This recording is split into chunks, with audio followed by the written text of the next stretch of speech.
ఏపీలో ఎప్పుడు ఎన్నికలంటే ఏప్రిల్లో అని జవాబు వస్తుంది. జరుగుతున్న పరిణామాలు అదే నిజమంటున్నాయి. ఇక కేంద్ర మంత్రి కిషన్ రెడ్డి ఇదే విషయం చెబుతున్నారు. ఏపీతో పాటు తెలంగాణకు ఒకేసారి ఏప్రిల్లో ఎన్నికలు జరుగుతాయని ఆయన తాజాగా ప్రకటించారు. ఏప్రిల్ మొదటి వారంలోనే ఏపీ తెలంగాణలోని మొత్తం 42 ఎంపీ సీట్లకు ఒకేసారి ఎన్నికలు జరుగుతాయని ఆయన అన్నారు. అదే టైంలో ఏపీలో అసెంబ్లీకి కూడా ఎన్నికలు జరగనున్నాయి. కిషన్ రెడ్డి చెప్పారంటే అందులో కొంత ఆధారం, సాహిత్యకత, లాజిక్ ఉంటాయి కాబట్టి ఈ ముహూర్తం ఖరారు అనే అనుకోవచ్చు. గతసారి అంటే 2019లో ఏప్రిల్ 11న ఏపీలో ఎన్నికలు జరిగాయి. అప్పట్లో మార్చి 10న ఎన్నికల షెడ్యూల్ ప్రకటించారు. ఆ తర్వాత వారం నోటిఫికేషన్ రిలీజ్ చేశారు. ఇలా ఏపీలో ఎన్నికల పర్వం అంతా ఒక నెల పాటు సాగింది. ఈసారి కూడా అలాగే జరగనుంది అని అంటున్నారు. ఏపీ నుంచి మొదలుపెట్టి దేశంలో 8 దశలుగా ఈసారి ఎన్నికలు నిర్వహిస్తారని అంటున్నారు. గతసారి జరిగినట్లుగా ఏప్రిల్ 11న కాకుండా కొద్ది రోజుల ముందుగా ఎన్నికలు జరగవచ్చని అంటున్నారు.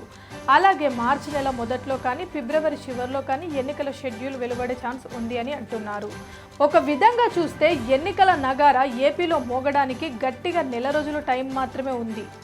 ఇదిలా ఉండగా ఏపీలో అప్పుడే అన్ని రాజకీయ పార్టీలు ఎన్నికల హడావిడిలో పడిపోయాయి. బయటకు చెప్పడం లేదు కానీ టీడీపీ, జనసేన కూడా అభ్యర్థుల విషయంలో ఒక క్లారిటీతో ఉన్నాయని అంటున్నారు.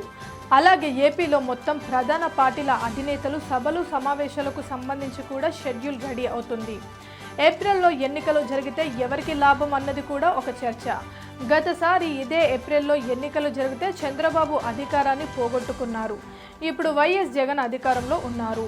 మరి ఏపీ ప్రజలు ఎవరికి అనుకూలంగా తీర్పు ఇస్తారో కూడా ఇంకా తెలియని పరిస్థితి ఉంది. ఎన్నికల గడువు ఇంకా ఎంత ఎక్కువ పెరిగితే అంత ఇబ్బంది అధికారంలో ఉన్న పార్టీకే ఉంటుందన్నది కూడా వాస్తవం. తొందరగా ఎన్నికలు జరిగితే మేలు అన్నది అధికారంలో ఉన్న వారి ఆలోచన అని చెబుతున్నారు.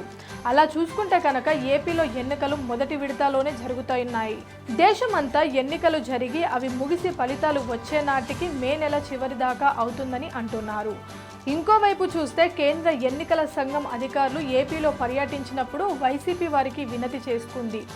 డబ్బులు, ఓటింగ్ లేకుండా నిరోధించాలని, అలాగే ఏపీకి తెలంగాణకు కలిపి ఒకేసారి ఎన్నికలు పెట్టాలని.